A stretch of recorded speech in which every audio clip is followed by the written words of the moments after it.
Shalom Bapak Ibu Saudaraku, kita bersyukur kita dipertemukan malam hari ini lewat ibadah Pelkat. Kita percaya ini adalah anugerah daripada Tuhan untuk saudara dan saya. Karena itu mari kita mensyukurinya lewat kesediaan kita untuk menerima firman-Nya. Saudaraku, bacaan Alkitab kita dari kitab Amos 4 ayat yang ke-4 dan 5 yang sudah kita baca bersama tadi, dengan tema khotbah kita dalam SBU yaitu ibadah yang munafik. Saya pikir ini satu koreksi besar bagi kita untuk membawa kita kepada kesadaran bahwa Allah tidak menginginkan ibadah yang dikemas dengan kemunafikan. Ibadah yang penuh dengan kepura-puraan, ibadah yang asal-asalan, sekedarnya, tidak. Karena berbicara ibadah kepada Allah itu adalah kesediaan dari diri secara total untuk diberdayakan sebagai bukti penyembahan kita kepada Tuhan. Saya pikir ini baik saudaraku, supaya kita betul-betul selalu memiliki kerinduan merancang sebuah ibadah dalam ketulusan, kejujuran, keikhlasan, supaya Allah menerima ibadah kita dan tentunya itu menjadi berkat untuk kita. Karena ibadah yang tidak diberkati Tuhan adalah sebuah kesia-siaan. Dan sangat amat disayangkan saudaraku kalau kemudian ibadah kita menjadi sesuatu yang sia-sia. Kita udah tinggalkan rumah, tinggalkan pekerjaan, kita khusus untuk datang ke rumah Tuhan, tapi hanya karena sekedarnya saja. Tidak berdampak baik kepada kita. Untuk apa? Mendingan kita cari uang, katakan begitu. Mendingan kita kerja siang malam untuk mencari nafkah, katakan begitu, daripada sekedarnya saja kita beribadah. Hanya untuk menunjukkan kepada orang, aku orang Kristen, aku ke gereja, aku pegang Alkitab, aku berdoa. Tapi kemudian itu tidak menjadi spirit bagi kita untuk merubah diri, untuk melakukan hal-hal yang baik dan yang benar. Ada cerita tentang setan dengan si pengembara. Satu ketika saudaraku, si pengembara yang berjalan melewati sebuah gereja, dan di depan pintu gereja itu ada sosok yang sedang mengamat-amati orang-orang yang sedang beribadah di dalam gereja, dan ternyata itu setan. Lalu si pengembara ini menegur si setan ini dengan berkata, "Hei setan, sudahlah, pulanglah kamu ke rumahmu. Lihat, tidak ada lagi orang yang akan bisa engkau pengaruhi. Mereka sudah berdoa luar biasa, bahkan ada yang menangis, ada yang berteriak, haleluya, puji Tuhan, dan seterusnya. Mereka sangat kusuk menyembah Tuhan mereka. Sudah tidak akan mungkin mereka diganggu lagi, dipengaruhi lagi." Tapi Bapak Ibu tahu nggak apa jawaban setan ini kepada si pengembara? Dengan entengnya dia menjawab, "Benar kawan, apa yang kau katakan itu sangat-sangat benar. Saya tidak membantahnya, karena memang di dalam gereja sana nampak sekali orang dengan kusuknya berdoa, bernyanyi, sampai meresapi lagu itu dengan air mata yang bercucuran sebagai tanda penyesalan dan seterusnya. Tapi ingat, itu cuma di dalam. Ketika mereka keluar dari gereja, baru ada di pintu gereja, mereka sudah kembali seperti sedia kala.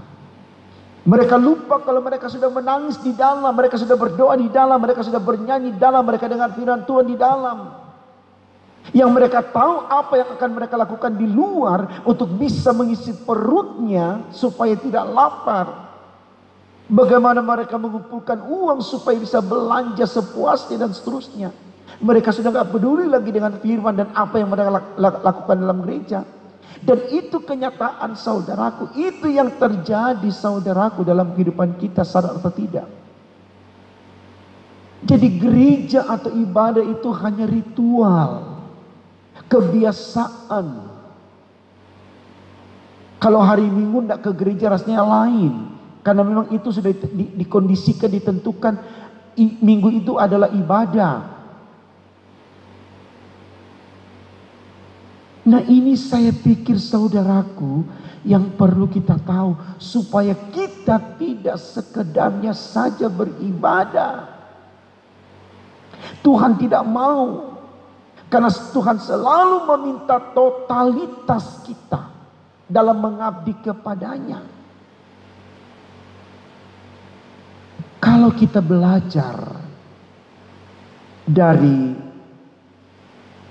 tema khotbah kita saat ini, ibadah yang munafik, maka tentu kita akan tahu menjabarkannya apa maksudnya. Ini mau menegur kita. Kalau ibadah selalu minta dikhususkan. Ada loh Bapak Ibu, sadar atau tidak, orang itu sudah patok. Pokoknya saya punya tempat duduk di sini ya. Ketika ada orang yang ambil tempat duduk itu, dia datang, minggir, ini sudah tempat saya. Dia pikir ini ruang ibadah, ini miliknya. Dia berhak untuk menentukan dia duduk di mana seterusnya. Tidak demikian saudaraku. Kita bukan sedang menyinggung seseorang, tapi kita mau berbicara, mari kita beribadah betul-betul dengan ketulusan hati, kemurnian jiwa, supaya ibadah kita ini saudaraku diterima oleh Allah. Roma 12 ayat 1 dia katakan, ibadahmu yang sejati adalah persembahan tubuh. Jadi kalau kita sudah persembahkan tubuh kita di totalitas hidup kita, saya sangat yakin kita datang ibadah betul-betul untuk kemuliaan nama Tuhan. Kita tidak sombong, kita tidak mentang-mentang, kita tidak cari nama, kita tidak melakukan itu supaya dipuji, tidak. Tapi betul-betul kita melakukannya untuk kemuliaan nama Tuhan. Maka manage hati ini, jiwa ini, pikiran ini, perasaan ini supaya apa?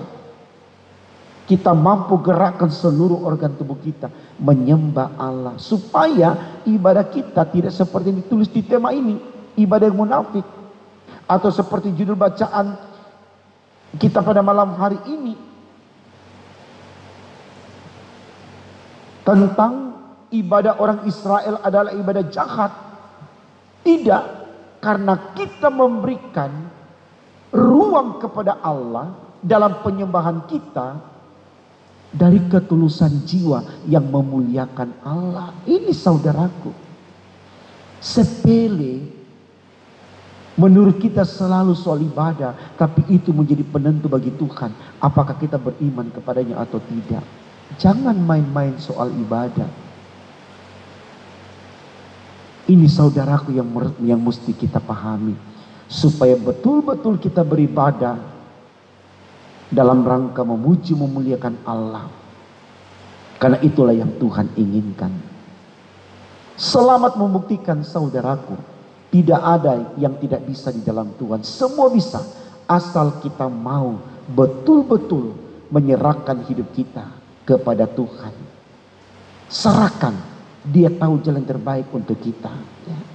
Saya mau tutup khotbah ini dengan satu pujian supaya ini menjadi spirit bagi kita, bagaimana kita betul-betul mau hidup dalam kekudusan sebagai supaya ibadah kita juga kudus.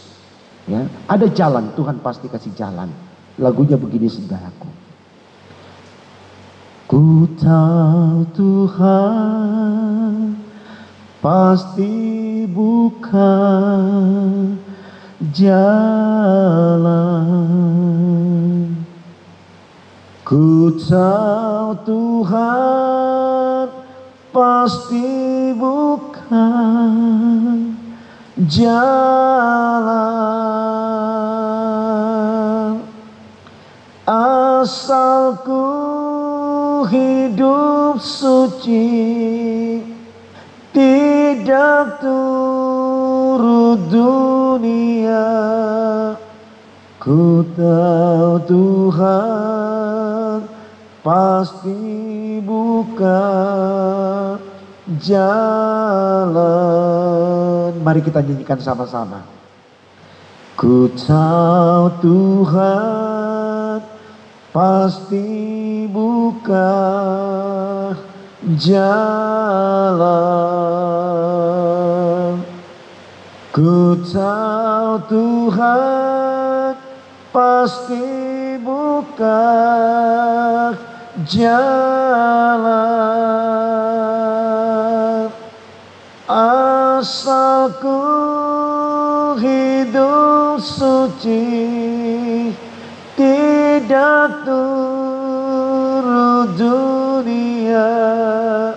Ku tahu Tuhan pasti buka jalan. Jadi saudaraku, pasti Tuhan kasih jalan untuk kita beribadah seperti yang Tuhan inginkan, asal kita mau hidup suci. Selamat berkarya untuknya. Tuhan Yesus memberkati ibadah kita. Amin.